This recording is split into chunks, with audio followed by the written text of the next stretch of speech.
30%의 마이오인 상황, 1%인 오타운, 아니까 오타운, 사이는 게 가능하죠. 그래서 합계 용기가 가능하죠. 합계 용고도 이렇게 또 서로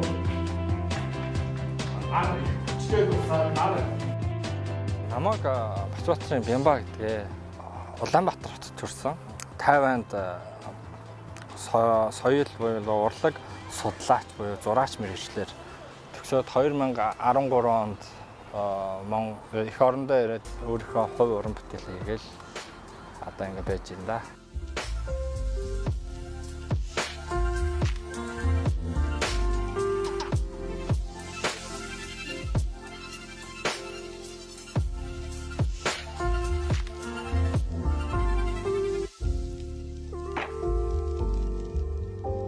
За өнөөдөр одоо эх оронтой холбогдсон, байгальтай холбогдсон зураг зурж үзүүлье. Энэ жил орхны хүрхрээ бол жинхэнэ нөгөө нэг одоо улаан цутгалан гэдэг нэрээр бараг одоо ингэж үерлэж бараг ингэж маш сайхан ингэж урсж штэ тий.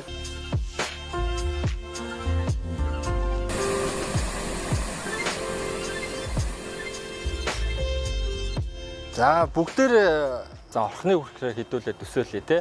Магадгүй одоо энэ 7 телевизийг үзэж байгаа хүүхдүүд, багчууд маань багштайгаа те ижлэгэн зурж болно. Одоо орхон гол маань ингээ урсаад наашаа ингээ бууж ирж байгааг багш нь харж ийн төсөөлж ийн. Та нар зам харахыг хичээгээрэй. Тэгэхээр багш нь энийг ингээд хараад төсөөллөө. За ингээд хад байна те. Орхныхоо хүрхрээний том хадан цохоог багш нь төсөөллөө. За багш нь жишээлбэл төсөөснөөс эхлэе. За зингэр тэнгэр төсөөсөн бол багш нь түнгэрээ зураад эхлэе те. За багшийн төсөөсөн тэнгэр гараад ирлээ. За магадгүй хэдэн үүл хийж болно те.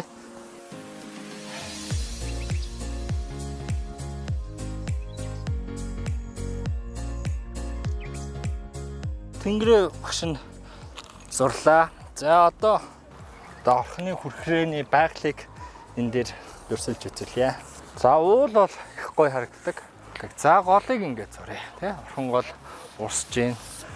За орхны хүрхрээний юу? За энэ ч би за багш нь хад зурнаа.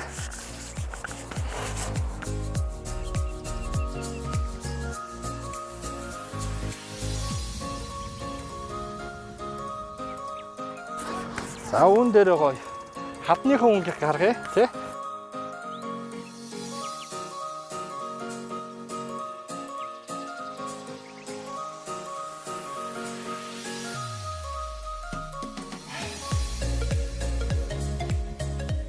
Мэдээж зэрэг ус бол асар өндөр дээрээс боож байгаа. За нэг сонирхолтой юм хэлгээд багш нь ерөөсөө яг орхны хүрхрээг бол боддоор хизээж одоо харж байгаагүй л те. Тэгээд багш нь бол зөвхөн төсөөллийнхөө хүчээр бод зурж байгаа юм те.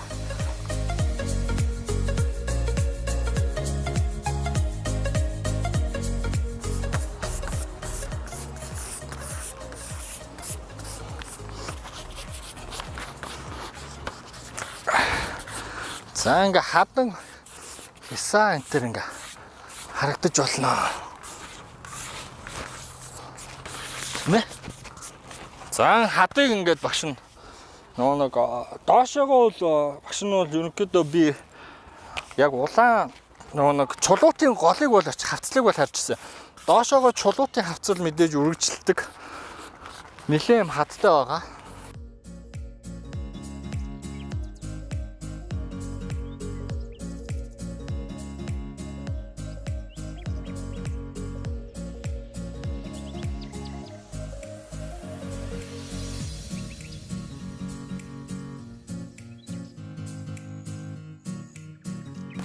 Магадгүй энэ хэсгээр нь ингээд хад сүүдэртэй байж болно.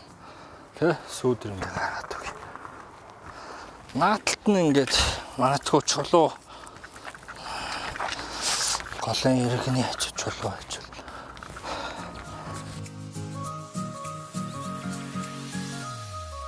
За орхны хүрхрээн дээр илүү ингээд ёо одоо жинхэнэ усаа хүрхрээрээ зурна тий. Одоо жинхэнэ усыг бол одоо жинхэнэ амьдруулна гэсэн үг.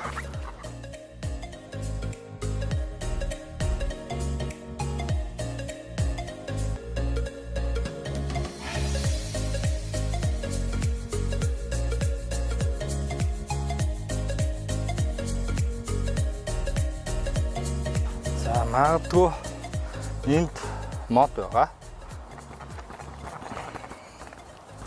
За нэлээд өндөр зурчлаа модтой тий. Уул нэг намхан байд юм билээ. За энэ чи хүн зурж болно тий. Нэг цөнхөө өөрт аялагч үйж болох юм тий. За магадгүй зураг авч болох юм. Тий, аппарат ирсэн.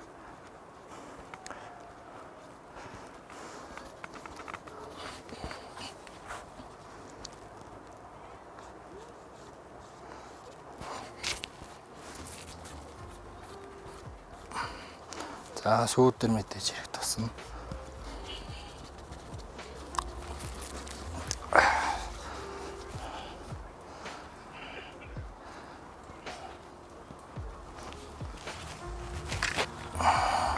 За зарим минь хатан дээр хүчтэй гэрэл хүч явагш.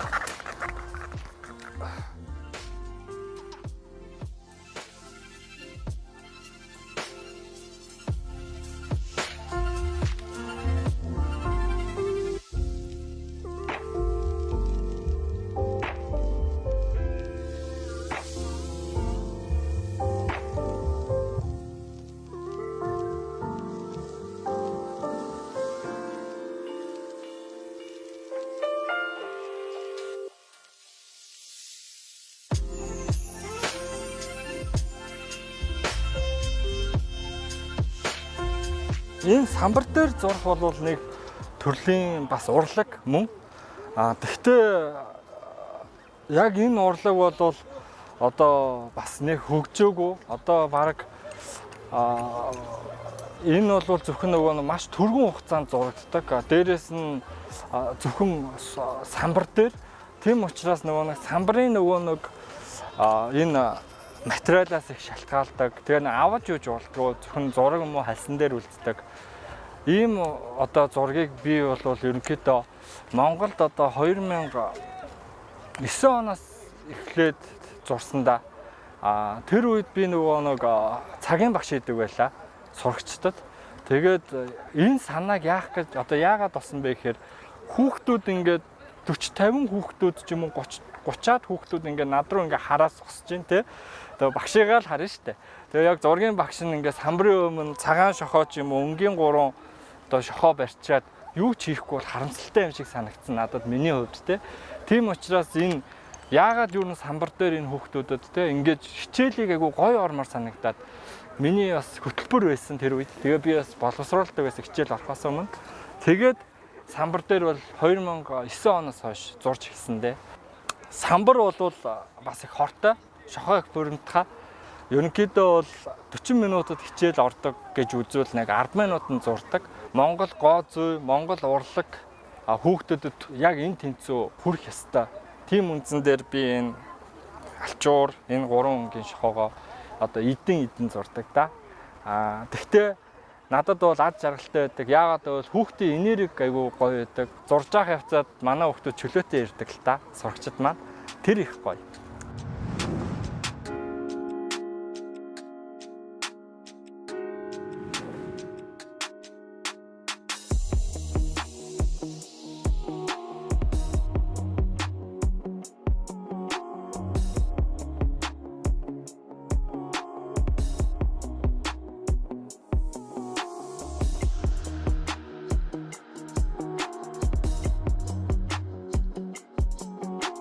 За би урчуудын эвлэлийн хорооны бол гишүүн хүн биш тий. Тэр хариаллага тэр байгууллага ч юм уу тэргүй хэсэг бүлэг хүмүүсийн одоо хамааралтай хүн бол биш. Нэг энгийн нэг чөлөөт уран бүтээлч байна. Ер нь бол хүмүүс их олон асуудаг тий. Одоо та яг хөрөг зураач юм уу хөргөөр зурж чаддгүй энэ төр гэл те та морины зөвхөн морь зурд адуу зурд юм тэний хөрөн халзаа адуу ч ямар гоё юм бэ гэл нэг бол та хотын зургийг айгуу хотын зураг зурдаг зураач уу гэл те мэрэгжлийн зураач хүн гэдэг ойлголт мэрэгжлийн хүн гэдэг ойлголт бол миний одоо ойлголтоор бол бүхэл салбарт бүхэл уран зургийн бүхэл одоо энэ жанр буюу энэ салбарт бүх төрлөөр нь ажиллаж чаддаг хүнийг л хэлнэ. Тэгэхээр би одоо яг нэг урсгалд бол баригддаггүй. Би киберреализмыг маш их хүндэлдэг. Сонгодог урлагийг дээдээр хүндэлдэг. Энэ хоёр урлагийг сураагүй болвол киберреализм буюу сонгодог урлагийг сураагүй болвол миний хувьд бол зураач биш гэж үздэг. За энэ хоёрыг сурцсны дараа тэр абстрактаа байна уу, авангардаа байна уу, тэр изм бол тэр хүний дотоод ертөнцийн асуудал гэж үздэг. Миний одоо бол барьж байгаа урсгал бол яг хоо киберреализм. Тэгээд урсгалд бол баригддаггүй. Хүссэн л энэ урсгалаар хийдэг.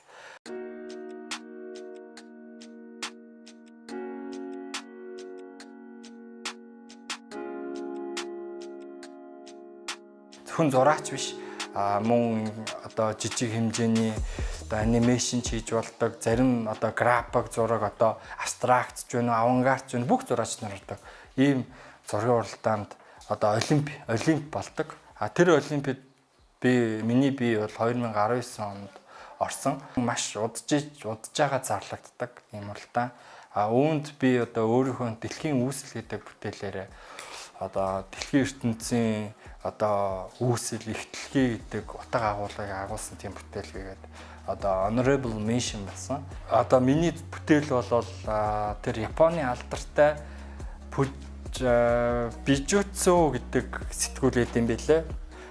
Тэр сэтгүүлд тэр болохоор тэр сэтгүүл нь ямар сэтгүүл вэ гэхээр дэлхийн алдартай зураачдын бүтээлийг хэвлэдэг сэтгүүл юм билээ. Тэрэнд миний бүтээл хэвлэгдсэн.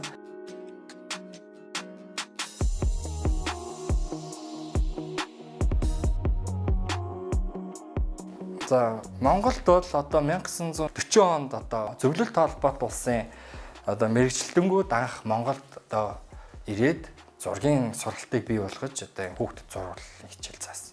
Харин Аз, Европ ТV ингээ харьцуулахад бол одоо Европ ТV-д бол хэдэн зуун жилийн өмнө л дөө зураг ингээд үүсээд ингээ хөгжсөн байхад одоо манад бол 1940 он гэдэг бол айгу жоохон хожуу тоо. Тэгтээ яг ингээд бүтээл буюу үзлэнгийн ингээд том үзлэнгийн ингээд заал танхимд ингээд ороод харахад бол харамсалтай нь манай Монгол улсын үзлэнгийн танхимд дэлхийн алдартай одоо нэртэй за жишээд урдын хүмүүс хүн болгон мэднэ Леонардо да Винчигийн бүтээл байна уу байхгүй манад яг ингэж яг уран зурагт зориулсан тийм үзлэнгийн юм заал байхгүй. Түүн дотор байгаа бүтээлүүд одоо манай Монгол улсын гэлрээд байгаа бүтээлүүдийн дийлэнх нь одоо социализм, реализмын үеийн бүтээлүүд байдаг. Яг ийм сонгодог ийм урлагаас эхэлж манайх бол ингэж хөгжөөгөө ийм байгаа л та. Яг хав одоо орчин үе болвол ингээ миний харж байгаагаар бол одоо авангард загвар, абстракт загвар гэдээ баг хүн болгон зураач болж чадна. Хүн болгон одоо баг одоо будаг цацсан л болгон баг зураач болоод өөрийгөө абстракт загварын зураач гэж хэлээд байгаа нь жоохон энэ урлагийг дэндүү шалдан унгаж цензург болгоцсон юм да гэж хардаг.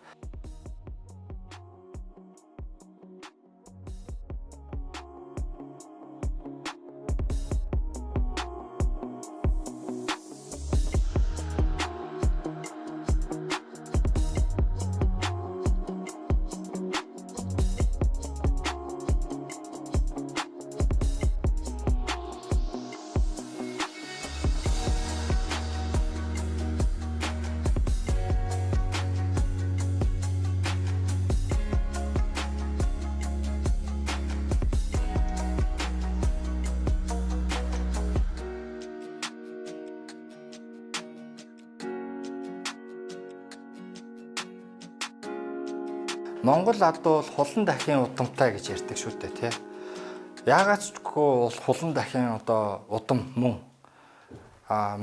Монгол адуун хэмжээ өөрөө чухал байгаа. Үүнд хэмжээ одоо энэ тэгшхэм гэж байгаа тий. Монгол адуу өөрөө бие нь өөрөө яг кубд багтдаг, дөрвөлжин юм квадратд багтдаг. Хүзүү яг л нэг одоо толгооны хэмжээ энэ хүзүүний хэмжээ хоёр ижилхэн байдаг. Тэгээ хүзүү богон толгой томтой, тархи томтой гэсэн үг байна шүү дээ ерөнхийдөө. Маш их ачаал авах чадвартай. Тархи томтой байна гэдэг чинь хурдан байна гэсэн үг. Европ адуу бол бие томтой, толгой жижигтэй байдаг. Зарим нь сортоос их болоод байгаа. Тэгээ Европод янз бүр тэр чи одоо жишээлбэл ирлиз адуу гэж яриад байгаа. Ирлиз болгох тусам л адууны толгооны хэмжээ, хэлбэр хэмжээ өөрөө жижигэрдэг. Ирлиз биш байх тусам л тархин томсоод хүчин яг тэр адууны одоо энэ адууны тархиндаа багтах биенийх нь хүчин яг хуваарлагдаж явж байдаг. Тэгэхээр өөрөө Монгол адуу бол Европ адуугаасаа биеэрээ ч онцлогтой, тархиараа ч онцлогтой, өмг төсээрээ ч хулан дахитайгаа ойртолцсон. Ер нь бол ингээ хөдөөхээр явхад бол хулан дахин өнгө Монгол адууны өнгөтэй их ойролцоо л байдаг. Толгооны хэмжээ яг л ижилхэн л байдаг шүү дээ. Ер нь бараг зөрөө дахгүй шүү. Би адууг зурхтаан болвол надад одоо хурдан хүлэг их таалагддаг тий. Монгол хүн учраас би Монгол одоо адуунд хайртай. Би адуунд хайртай гэдэг одоо ингээл одоо адуу малыг тэрвэрж үнсээд ч юм уу тийхгүй тий. Би бол энэ урлагийн бүтээлээр бол харуулдаг. Миний урлагийн одоо энэ адууны бүтээл одоо энэ түрүү магна гэдэг бүтээл маань ерөнхийдөө миний хувьд бол түрүү магна. Яг жинхэнэ адууны хувьд бол одоо яг түрүү магна болсон юм уугүй мэдэхгүй. Яг миний хувьд бол одоо монгол хүн учраас тэр адууны нэг юм хөлс гэж ярьдаг шүү дээ манайхан чинь. Хөлс нь гоё хатаагүй байхад очиод нэг айдас авчирсан даа тий. Тэрүүнээс би бас яг энэ бүтээлээ бас бодоод санаа аваад ер нь би адууны хөлсийг л одоо магадгүй хатаагүй байх тэр үе мөч ингээд булчин хүртэл ингээ хөлнийх нь борчин хүртэл миний зурган дээр ингээ жижигэн жаан харагддаг. Тэгээд ингээд адууны хөлс нь ингэж гоожоол ингээ урсаал цаанаасаа ингээл яаддаг байхгүй. Ингээ гараад байгаа мэдрэмж төрүүлдэг. Тэгэхээр яг тэр нэг торгон агшинг одоо миний одоо би бол сэтгэлээсээ бүтээл болгочихъя гэж л бодсон юм. Яг Монгол адууны сүр хүчийг бас харуулчих та гадны хүмүүст те бас мөн монгол хүмүүстээ бүтээл болохоор үзүүлж ил гэж зорьсон байна.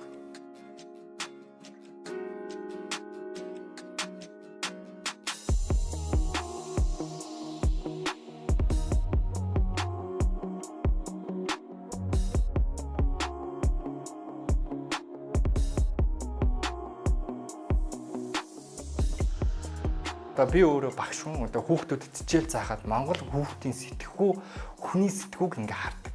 Ерөөсөө л өөр үнцэдэг. Ганцхан юм нь одоо манай монгол хүүхдүүдэд тал нутгийн хүмүүс учраас нэг жоохон суус яг юмд нэг тооштой суух одоо нэг жоохон тогтох нэг хүсэл жоохон сул байдаг. Тэрүүнээс сул талаар бусдуудаар бол айгүй илүү.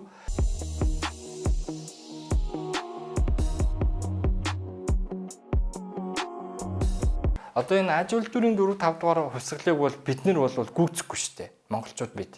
Аж үйлдвэрийн 4-5 дугаар хувьсгал гэж юу яриад байгаа юм гэхээр энэ бол компьютертцэн 90-100 гэсэн үг. Одоо робот хүртэл зураг зурж чаддаг болсон. Магадгүй энэ хөгжил явсаар хагаад хүн төрлөختөн одоо Европ төвд ч юм уу өндөр хөгжилтэй хөгжингүй орны хөгжил зогсож магадгүй. 10 жилийн дараа ч юм 20 жилийн дараа. Энэ үед Монголын боловсралтай өөрсдөө төсөөлөн бодож одоо өөрсдөө шинэлэг санааг санаачилж гараараа хийж бүтээж чаддаг ийм иргэд одоо төрнө. Тэр үед магадгүй Европод өндөр хөгжилтэй орнууд одоо хөгжлөн зогсоод ч юм уу сэтгэхүйн хувьд бол роботцсан хүмүүс байж магадгүй гэж би хардаг. Яг уу одооноос бид нэр боловсралтай хүүхдүүдтэй одоо тархийг төсөөлөн бодох чадварыг маш сайн хөгжүүлэх хэрэгтэй. Тэр нь яах нь цэцэрлэгийн багшаасаа эхлэх нь тий? Тэр нь яах нь зөв сургалт, зөв системээс эхэлж явах нь. Бид нар бол аж үйлдвэрийн 4-р хувьсгалыг одоо бид нар давна гэж байхгүй. Машиныг жишээл Европчууд хийсээр байгаад хэдэн зуун жил өнгөрч байна. Тэр 100-ыг өнөөдөр бид нар давж чадахгүй. Харин бид нэр тэр хөгжлийг тэр 100-д роботсон технологиг бид нэр шал өөр төвшөнд эсрэгээр ашиглах оюун тархитай төсөөлөн бодох чадвартай иргэд болоод 10 жилийн дараа тэрийг өөр төвшөнд шинэлэг төвшөнд аваачих чадварлаг мэрэгчлэлтэнгүүд магадгүй авчаа хөдлөх хүчин гэж магадгүй байна.